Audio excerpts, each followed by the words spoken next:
This is called Low Expectations. Poor people make the best teachers. Before I get too deep into this, I need to say it clearly in case my mom finds out that I said this. I didn't grow up poor. It's not a word we are allowed to use. We said low monetary expectations, but we weren't poor. I grew up in Dayton, Ohio, and I had a two-parent household. And in my neighborhood and with my friends, I was the only person with two parents, and I was the only person with a home that they owned. And I thought we were living our best life. We had dinner, we paid the bills, we had cable, like when there was the deals and stuff, you know, so to me that was great. And also very uncommon in my neighborhood, both of my parents attended college. And that was awesome for me and my sister. Every single day it was like, you're going to college, it's the expectation. You go so you can have choices. And you go so you can do a job that you love. My parents told us this every day. What my parents didn't tell us about was that you go to college to make money. I didn't correlate those two things. I didn't think that that made sense. My mom was a social worker, which I think with argument may be the only other people who are as overworked and underpaid as teachers, if not more so. And my dad was a bus driver. He loved his job. Every single day he came home with baked goods and coupons from the little old ladies that he picked up and took dialysis and came back home. And he made $16 an hour.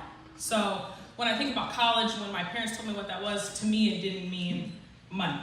So I go to college, I go to grad school, I get a master's in African American literature, and I know I want to be broke.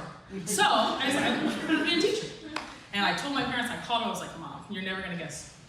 They offered me $35,000. And they were so excited. And my dad was like, ooh, you're taking us to dinner, we're going to Red Lobster, it was the fanciest restaurant to eat. And they were excited. They were so proud. In that moment, what they also didn't teach me about was 401ks or investing or stocks, things I didn't know about until today years old, basically.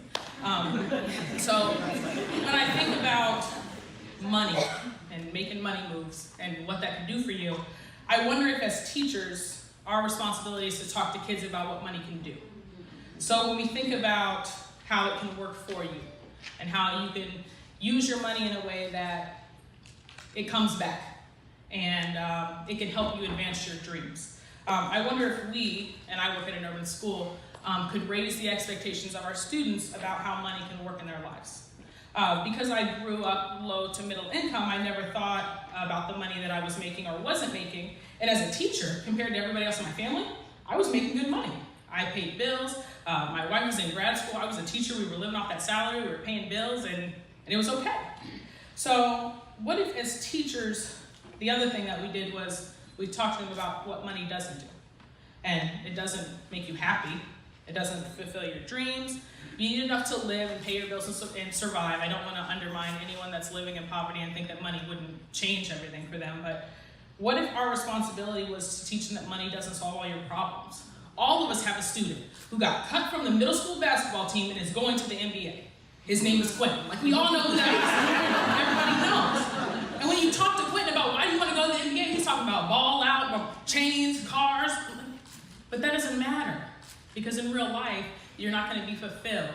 You're not going to be happy. And as teachers, I don't think we have those honest conversations with our students enough.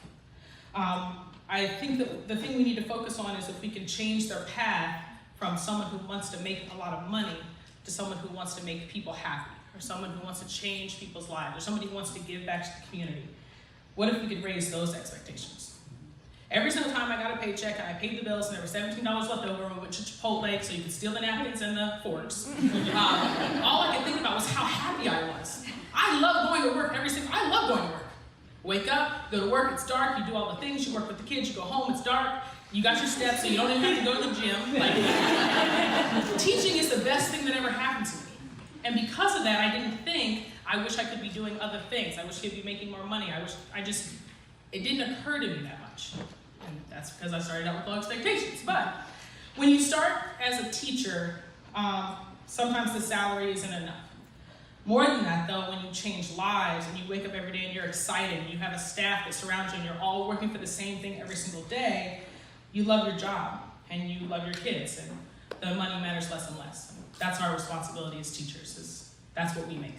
we make a difference for our kids and we make sure that they know that they need to be happy and they need to be fulfilled, and however money works with that is how it's going to work out. Thank you.